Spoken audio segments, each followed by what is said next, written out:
सहनाववतु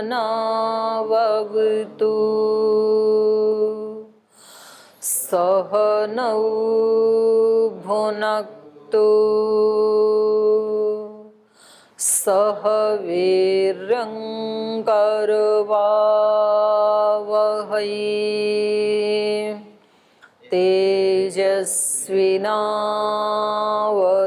तेजस्विनावधीतमस्तु मा विद्विषावहै। ॐ व्रतानां व्रतपति व्रतं चरिष्यामि तच्छकेयं तन्मे राध्यताम् इदमहमनृतात् सत्यमुपैमे। ॐ शान्ति शान्ति शान्तिः।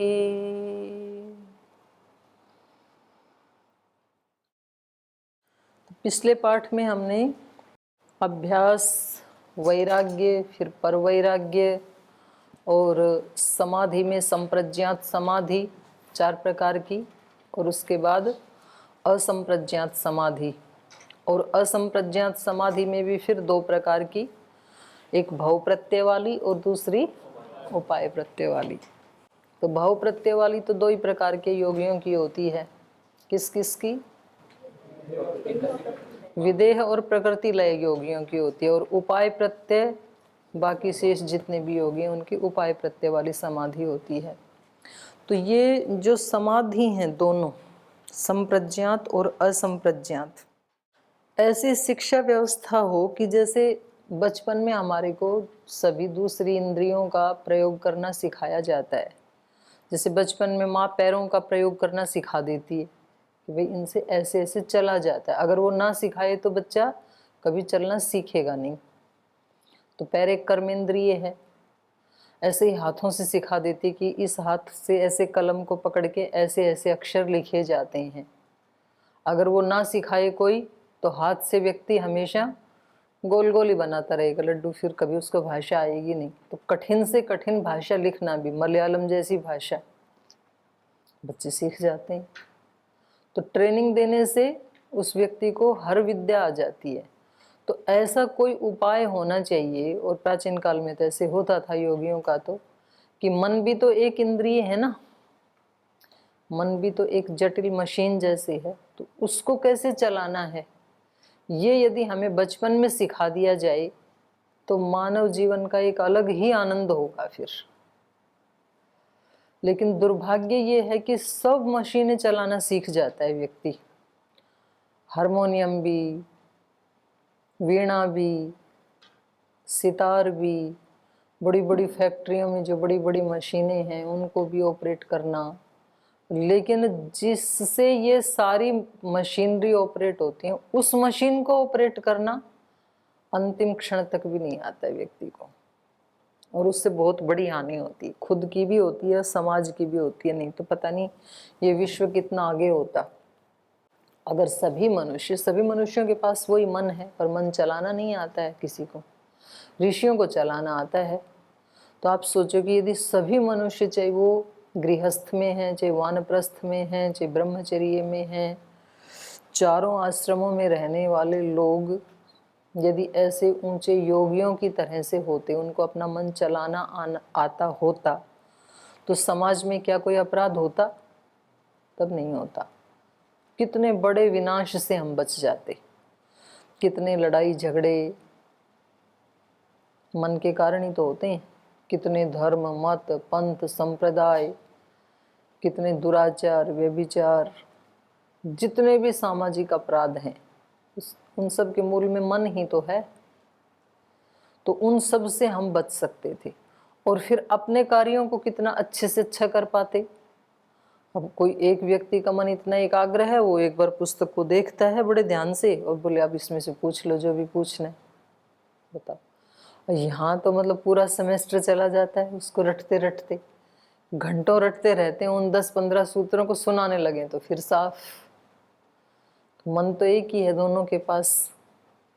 तो ये इतनी अच्छी चीज है एकाग्रता को साधना, संप्रज्ञात या असंप्रज्ञात समाधि को साधना। ये मुझे ये लगता है कि ये कोई विकल्प नहीं है कि भाई कुछ लोगों के लिए है, ये मानव मात्र के लिए कंपलसरी है और बहुत जरूरी है। जैसे आज योग की महत्ता को हमने पहचाना कि योग कोई विकल्प नहीं है, बल्कि योग क्या है, हर व्यक्ति के लिए आज एक आवश्यकता है, एक नेसेसिटी है। नहीं करेंगे तो कुछ ना कुछ तो गड़बड़ होगा, और करेंगे तो गड़बड़ होगी तो भी ठीक हो जाएगी वो।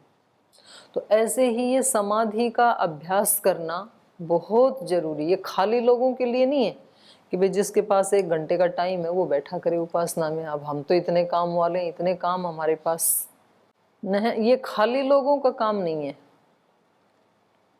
ये सबके लिए, कोई कुछ भी काम करता है, चाहे कोई खेती करता है, बिजनेस व्यापार करता है, नौकरी करता है, पढ़ाई करता है, कुछ भी काम क्यों नहीं करता है, सबके लिए ये बहुत जरूरी है।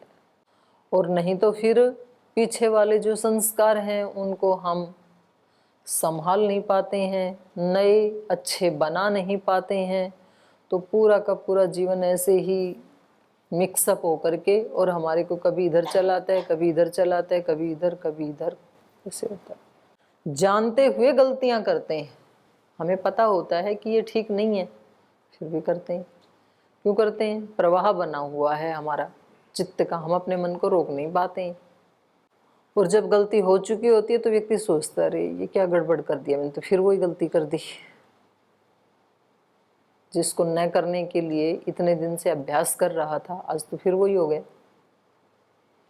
ऐसे होता है। तो ये इतनी अच्छी चीज यहाँ पर महर्षि पतंजलि ने हमें सिखाई है कि आपको प्रतिदिन अपने दैनिक जीवन में वैराग्य, अभ्यास, इन दोनों का प्रयोग करना है, प्रैक्टिस करनी है। अभ्यास का अभ्यास करना है, माने चित्त की प्रशांत वाहिता के लिए यत्न करना है, वही अभ्यास है। और फिर वैराग्य, और वैराग्य में भी फिर पर वैराग्य। तो यहाँ पर जो असंप्रज्ञात समाधि इन्होंने बताई थी, उसके लिए फिर इन्होंने उपाय बताया था पर वैराग्य। पिछले सूत्र में आया था ना, 19 नंबर सूत्र में। हाँ, तो इन्होंने बताया था 16 में। हाँ ये है, नहीं, विराम प्रत्यय अभ्यास पूर्व, ये बताया था 18 में। विराम प्रत्यय का मतलब क्या है? विराम का मतलब अभाव, वृत्तियों का अभाव, माने निरुद्ध अवस्था, और प्रत्यय मतलब कारण। तो इसका अर्थ क्या हुआ कि जिसमें अभाव हो जाता है वृत्ति का, वो कारण है, अर्थात निरुद्ध अवस्था। अर्थात निरुद्ध अवस्था कब आएगी? पर वैराग्य होगा तब, जब कुछ भी नहीं चाहिए हमें, उसी का नाम तो पर वैराग्य है। तो वो पर वैराग्य जो है वो कारण है किसका? अन्य, दूसरी समाधि का। अन्य माने असंप्रज्ञात, जिसमें संस्कार मात्र शेष रहता है, वो अन्य है, और वो है असंप्रज्ञात। तो पर वैराग्य जो है वो इसका कारण है। तो अब आगे यहाँ तक हमने पढ़ लिया था। अब ये कह रहे हैं कि भाई ये जो पर वैराग्य, इसका अभ्यास करते करते, और जब इस व्यक्ति को इस पर वैराग्य से भी वैराग्य हो जाए, पर वैराग्य असंप्रज्ञात समाधि का कारण है। असंप्रज्ञात समाधि करते करते करते वो जब दृढ़ हो जाती है तो उसका परिणाम है धर्ममेघ समाधि, जो चौथे पाद में आए ना। तो उसमें क्या है? प्रसंख्यानेप्य कुसीदस्य सर्वथा विवेक ख्याते धर्ममेघ समाधि ही। प्रसंख्याने अपि अकुसीदस्य, वो जो सर्वथा प्रसंख्यान है, सर्वथा विवेक ख्याते है, माने हमेशा विवेक ख्याति बनी ही रहती है, हमेशा पर वैराग्य की स्थिति बनी ही रहती है योगी की, कभी भी नीचे आता ही नहीं है, अप डाउन होता ही नहीं है। और उसमें भी उस व्यक्ति को वैराग्य हो जाता है। वो कहता है तो ये भी सत्व गुण की ही पराकाष्ठा पर है, तो गुण, और मैं क्या हूं? गुणातीत। तो वो जो धर्ममेघ समाधि है, माने एक पराकाष्ठा ज्ञान की, वो परवैराग्य है। तो उस विवेक ख्याति को भी सत्वगुण का ही एक रूप मान करके ये योगी छोड़ देना चाहता है। तो आगे जो हम बात कर रहे हैं कि भाई वो कैसे मिले वो गुणातीत अवस्था और वो असंप्रज्ञात समाधि या धर्ममेघ समाधि, तो उसके लिए ये एक भूमिका बना रहे हैं। ये कह रहे हैं कि 9 प्रकार के योगी होते हैं। देखो, पहली बात, जो इस कार्य की, समाधि की शुरुआत ही नहीं करना चाहते हैं, जिनको ये लगता है भाई ये काम है कुछ सेलेक्टेड लोगों का, समाधि लगाना और अध्यात्म का मार्ग अपनाना, या अध्यात्म का मार्ग अपनाने के बाद भी बोले ठीक है हम अपनी 15 मिनट की संध्या हवन आदि कर लेंगे, बाकी दिन भर अपनी सेवा करेंगे, तो ये संप्रज्ञात है, संप्रज्ञात ये हमारा काम नहीं है। कोई होते हैं कभी सदियों में 1-2 वो लगा लेंगे, कुछ लोग तो इसी के ही होते हैं, इस मानसिकता के भी। फिर उनमें भी जो एक आध निकल के आते हैं, भाई इस रास्ते में आए हैं तो ये है क्या, देखें तो सही, संप्रज्ञात समाधि क्या है, संप्रज्ञात क्या है, और कोई भी व्यक्ति तो इसको लगाएगा, तो हम क्यों ना प्रयास कर लें। ना तो है ही, अभी भी तो नहीं है ना, तो प्रयास करने में क्या जाता है, प्रयास तो करके देखना चाहिए, क्योंकि हम साधु हैं, सन्यासी हैं, ब्रह्मचारी हैं, और हम इसका प्रयास नहीं करेंगे तो कौन करेगा। और हमें छोड़ के कोई दूसरा व्यक्ति इसका प्रयास करे, कोई गृहस्थी इसका प्रयास करे, तो हमारे लिए इससे बड़े अपमान की बात क्या होगी। ऐसा सोच के जो व्यक्ति इसका अभ्यास करना चाहते हैं, उन अभ्यास करने वाले योगियों में भी 9 प्रकार के योगी होते हैं। ते खलु नव योगिनो, अवतरणिका है ना आपके इसमें कि नहीं है। ते खलु नव योगिनो मृदु मध्य अधिमात्र उपाया भवंती। तो इस तरह का जो संकल्प रखते हैं कि हमें भी इन समाधियों से परिचय करना है, हमें भी लगानी है ये समाधि, हमें भी सीखना है इसको, तो ऐसे योगी 9 प्रकार के होते हैं। नव, यहाँ नव का मतलब 9 है, 9, नया नहीं है। उसमें मृदु मध्य अधिमात्र उपाय वाले होते हैं। पहले अभी पिछले सूत्र में जो उपाय प्रत्यय बताया ना, श्रद्धा वीर्य स्मृति समाधि प्रज्ञा पूर्वक इतरेषाम, तो इसको कहते हैं उपाय प्रत्यय। ये उपाय हैं, श्रद्धा, वीर्य, स्मृति, समाधि, तो समाधि में ये आ गए, और प्रज्ञा, प्रज्ञा मतलब विवेक ख्याति, तो ये उपाय बताए ना। तो ये उपाय भी 3 प्रकार के होते हैं। मृदु उपाय, जैसे किसी व्यक्ति के अंदर श्रद्धा, वीर्य, स्मृति, समाधि, प्रज्ञा, ये मृदु माने हल्की हल्की होती है, हल्की हल्की श्रद्धा, थोड़ी थोड़ी श्रद्धा, थोड़ा थोड़ा उत्साह, थोड़ा थोड़ा अपने अस्तित्व की स्मृति कि मैं एक आत्मा हूँ, कभी कभी हल्का हल्का, हल्का हल्का समाधि, ध्यान आदि लगा लेता है, थोड़ी प्रज्ञा, कभी कभी चीज़ों को सहन कर लेता है, बाहर निकल जाता है प्रतिकूलता आने पे, कभी कभी नहीं जाता है, तो ये क्या कहेंगे इसको, मृदु उपाय। और कुछ होते हैं मध्यम उपाय वाले, और कुछ होते हैं अधिमात्र वाले। मृदु मध्य अधिमात्र उपाया भवंती। अधिमात्र मतलब तीव्र, और मृदु मतलब सामान्य, मध्य मतलब मध्यम। तो मृदु मध्य अधिमात्र उपाया नव योगिनो भवंती। तद यथा, कैसे हैं वो 9 प्रकार के, मृदु उपाय, मध्य उपाय, अधिमात्र उपाय। पहले 3 पॉइंट बना लें आप, मृदु उपाय वाले योगी, मध्यम उपाय वाले और अधिमात्र उपाय वाले। आप अपनी कॉपी में भी लिख भी सकते हैं। मेन 3 भाग बन गए। फिर अब ये जो मृदु उपाय वाले हैं, इनके फिर 3 भाग बन गए। मृदु उपाय, मृदु उपाय के साथ फिर संवेग, तत्र मृदु उपाय त्रिविध, मृदु संवेग, मध्य संवेग, तीव्र संवेग इति। तो ऊपर जो आपने 3 उपाय बनाए, मृदु उपाय, मध्य उपाय, अधिमात्र उपाय, अब केवल एक मृदु उपाय को ले लो, उसके नीचे एक ऐसे लाइन खींच के उसके नीचे फिर 3 उपाय बना दो।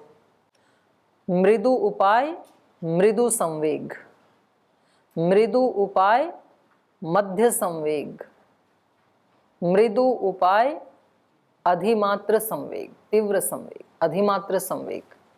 नंबर क्या होगा? मृदु उपाय, ये एक रजिस्टर दे दो। हाँ ठीक, आप बना रही है, सही लिख रहे हो आप। मृदु उपाय वाले में 3 हो गए ना, आपको भी थोड़ा वैसे लिखना था। चलो ठीक है, कोई नहीं, ऐसे लिख लिया। मृदु उपाय मृदु संवेग, मृदु उपाय मध्य संवेग, मृदु उपाय अधिमात्र संवेग।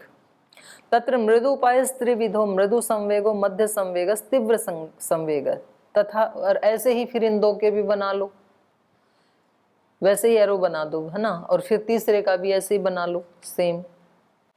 तथा मध्य उपाय तथा अधिमात्र उपाय। अब मध्य उपाय में क्या क्या आ गया? मध्य उपाय मृदु संवेग, मध्य उपाय मध्य संवेग और मध्य उपाय अधिमात्र संवेग। ऐसे ही तीसरे में अधिमात्र उपाय मृदु संवेग, अधिमात्र उपाय मध्य संवेग, अधिमात्र उपाय अधिमात्र संवेग। अब ये जो अधिमात्र है, तत्र अधिमात्र उपायानाम। अब जो अधिमात्र वाले थे उसमें भी फिर 3 प्रकार के बन जाएंगे। अधिमात्र वाले में 3 कैसे बनेंगे? उसमें होगा मृदु तीव्र संवेग अधिमात्र उपाय। ये अगले सूत्र में जो बताया है उसको मैं एडवांस में आपके इसमें बता रही हूँ। मृदु मध्य अधिमात्रत्वात् ततोपि विशेष। मृदु मध्य और अधिमात्र थे ना, इनमें भी जो विशेष, इनमें विशेष कैसे? जो अधिमात्र वाले को लेंगे अब हम। पहले तो 6 बन गए, जो 21 नंबर में बताई, यहां तक तो 6 हो गई, ठीक है।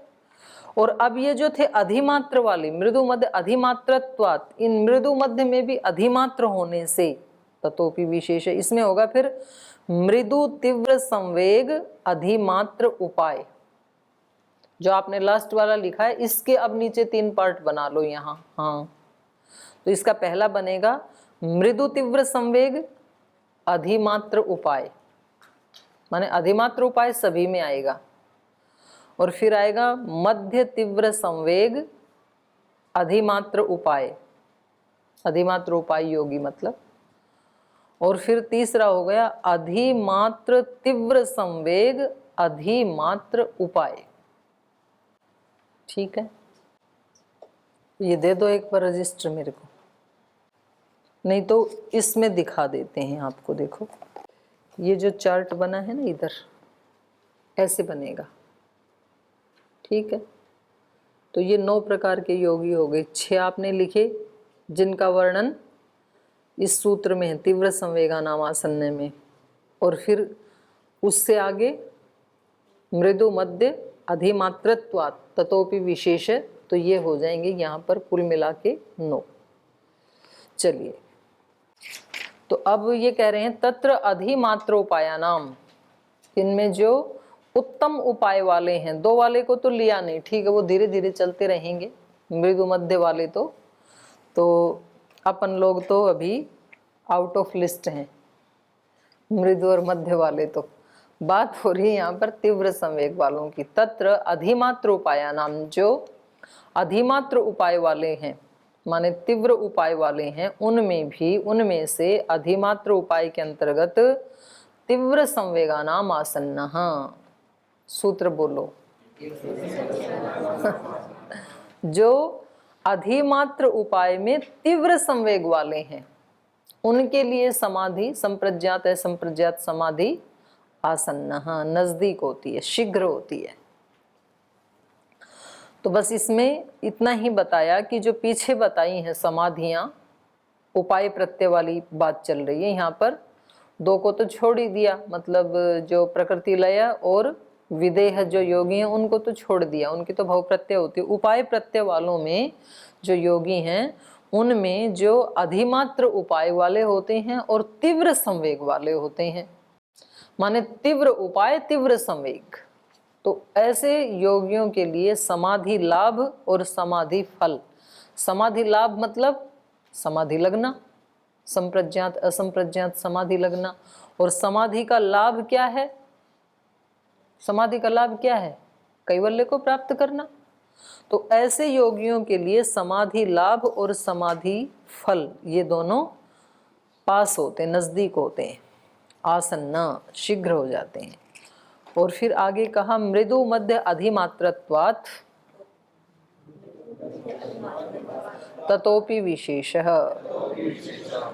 करें उनमें भी मृदु मध्य और अधिमात्र का भेद होने से, कौन किन में?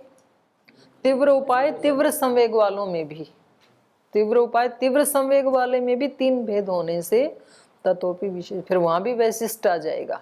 तीनों में ही अधिमात्र उपाय है, अधिमात्र संवेग है, पर उसमें भी फिर तीन हो जाएंगे, मृदु, अधिमात्र उपाय, अधिमात्र संवेग, तीव्र संवेग, मध्यम कोटि का अधिमात्र उपाय, तीव्र संवेग, और फिर उच्च कोटि का अधिमात्र उपाय, अधिमात्र संवेग। तो उसमें भी विशिष्टता आएगी। फिर जो बिल्कुल लास्ट वाले हैं वो और ज्यादा नजदीक हो जाएंगे। मृदु तीव्र, मध्य तीव्र, अधिमात्र तीव्र इति ततोपि विशेष, इनमें भी विशेषता है। तद विशेषात, तो ये विशेषता होने से मृदु तीव्र संवेगस्य आसन्ना, इनमें भी जो मृदु तीव्र संवेग वाले होते हैं उनके लिए समाधि क्या होती है? नजदीक, आसन्न। तत मध्य तीव्र संवेगस्य आसन्नतरः, और जिसको मध्यम कोटि का तीव्र संवेग होगा उनके लिए समाधि नजदीकतर। और तस्माद् अधिमात्र तीव्र संवेगस्य अधिमात्र उपायस्य अपि आसन्नतमः, तो उसको शीघ्रतम होगी। फिर जिसका अधिमात्र तीव्र संवेग वाला जो है उसका अधिमात्र उपाय है, तो उस योगी के लिए ये नजदीकतम होती है समाधि लाभ समाधि फलम चेति। समाधि का लाभ, समाधि का फल बहुत नजदीक होता है। तो ये जो बात यहाँ पॉजिटिव की कही जा रही है वही बात नेगेटिव की भी इस वर्णन से समझ लेनी चाहिए। जो पुण्यों का फल है, वैराग्य का अभ्यास का जो फल है वो ही उससे उल्टा भी समझ लेना चाहिए। राग का भी वही फल है। फिर ये तो बात हो गई पर वैराग्य की। और जहाँ कहीं हमारी आसक्तियाँ हैं, राग हैं, आलस्य प्रमाद हैं, तो जो बहुत तीव्रतम पाप करते हैं उसको भी तुरंत ही फल मिलता है। फिर मतलब छोटे छोटे पाप तो हम करते ही ना, चींटी को हमने मार दिया कोई मुकदमा नहीं होगा, और आप आदमी को मार दो तुरंत पुलिस ले जाएगी पकड़ के, आपको जेल में बंद कर देगी, क्योंकि वो पाप कैसा हो गया? तीव्रतम हो गया वो। और जो मध्यम वाले हैं या मृदु हैं वो इकट्ठे होते रहते हैं जन्मों जन्मों में। और फिर कभी ऐसा होता है कि कोई एक फल देने लगता है तो वो सारे इकट्ठे होके आ जाते हैं फिर पीछे तक के। तो कई बार व्यक्ति को ये लगता है ना कि भाई ये मेरे से त्रुटि हुई या मेरे से ये पाप हुआ, तो उसको थोड़ी देर बुरा लगता है, फिर वो बात आई गई हो जाती है कि भाई बच गई, किसी को तो पता लगा नहीं, बचे नहीं, रखा हुआ है। तो जिस दिन वो फल देने लगते हैं ना पीछे तक के आ जाते हैं सारे सामने। ऐसे ही पुण्य में भी होता है, हल्के हल्के जुड़ते हैं। हमें लगता है कि भाई रोज तो संध्या में जाते हैं, एक दिन नहीं जाएंगे तो क्या होगा। तो एक दिन नहीं जाओगे तो एक दिन का लैस हो जाएगा। और आप बोल रोज जा रहे हैं, इससे हम रोज जाते हैं और जो कभी कभी नहीं जाते, उन दोनों में क्या अंतर है? वो कभी फल मिलेगा तब अंतर मालूम पड़ेगा। जो रोज पुण्य करते हैं ना और उनके जीवन में जो छोटी छोटी सेवाएं करते हैं, दूसरों की हेल्प करते हैं, पुण्य करते हैं, सद्भाव रखते हैं, और उनके घर में या उनके संबंधियों में मानो कभी कोई व्यक्ति बीमार हो गया और अब उसको ब्लड की आवश्यकता पड़ी और वो ब्लड ग्रुप मिल नहीं रहा है परिवार में किसी का भी, और फिर उन्होंने उसमें ब्लड बैंक में पूछा हॉस्पिटल में, वहाँ भी वो मिला नहीं, ऐसा ग्रुप था। अब वो व्यक्ति करता है भाई ये तो अब इसकी तो जान जाएगी, तो क्या करें अब। तो व्यक्ति को लगता है इतने पुण्य किए, इतना धर्म किया, कुछ भी आड़े नहीं आया। दूसरे लोग अच्छे थे, हमने कितनी सेवा की लोगों की, कितने धर्म किए, कितना सात्विक जीवन जिया, और आज तो मेरा पिता चला जा रहा है। और उसी समय कोई बिल्कुल नया व्यक्ति आता है जिसके आपकी कोई पहचान नहीं है। बोले भाई बड़े परेशान दिख रहे हो। बोले आज तो परेशान का ही दिन है, क्योंकि ये सिचुएशन है। तो बोले कौन सा ग्रुप है? बोले ये ग्रुप है हमारे पिताजी। बोले ये तो ग्रुप मेरा भी है, चलो मैं दे देता हूँ। और वो व्यक्ति अपना ब्लड देता है और अपना नाम पता तक भी बताता नहीं है और ब्लड दे के चला जाता है, और वो आपके पिता को ब्लड चढ़ता है और आपके पिता बच जाते हैं। और जिनके प्रति आपने बहुत पुण्य किए थे वो उस समय काम नहीं आते हैं। तो ये जो नया व्यक्ति आपके काम आया, ये कौन व्यक्ति था? ये आपके पुण्यों के फल देने वाला व्यक्ति था। तो जरूरी नहीं है जिसका आप भला कर रहे हैं वो ही व्यक्ति आपका भला करेगा, ये जरूरी नहीं है। कोई भी नया व्यक्ति आके करेगा, लेकिन भलाई का फल हमेशा भलाई ही होगा, ये पक्की बात। अब उसके तरीके अनेक हो सकते हैं, पता नहीं कहाँ से कौन आएगा, किस रूप में हेल्प करेगा, लेकिन किया हुआ हल्का हल्की सेवा, हल्का हल्का पुण्य भी व्यर्थ तो नहीं जाएगा, और किया हुआ हल्का हल्का पाप, हल्का हल्का अपराध, वो भी व्यर्थ तो नहीं जाएगा। तो व्यक्ति को लगता है कि भाई उल्टे दिन लग गए, मतलब गलती आज ये की थी और 10 साल पुराने पाप भी आकर के जुड़ गए, वो सारे लोग इकट्ठे हो जाते हैं। जब किसी दिन आचार्य के सामने हमारा कोई एक दोष अभिव्यक्त होता है ना, तो जो हमारे 15-20 साथी थे, जो 10-15 साल से हमारे से खार खाए बैठे थे, वो भी आके सारे शिकायत करने लग जाते हैं। बोल जी हाँ, इसने मेरे को भी पिछले साल मेरे साथ भी इसने ऐसे किया था। बोल जी जब मैं नया आया 5 साल पहले, तब इसने मेरे साथ भी ऐसे किया था। बोल जी हाँ, इसको मैं तो बचपन से ही जानती हूँ, मेरे जिले का रहने वाला, इसने वहां भी ऐसे किया था। इस व्यक्ति को लगता है इन सबको आज ही मुखरित होना था क्या? इतने दिन से भी तो चुप बैठे ही थे ना, क्योंकि अब उसके विपाक का समय आ गया। क्योंकि जब तक वो मृदु थे तो वो विपाक देने को सक्षम नहीं थे। अब जब ये एक ने विपाक देना शुरू किया, तो जितने मृदु हल्के हल्के थे, वो सारे पाप और पुण्य साथ आकर के ऐड हो जाते हैं, जुड़ जाते हैं।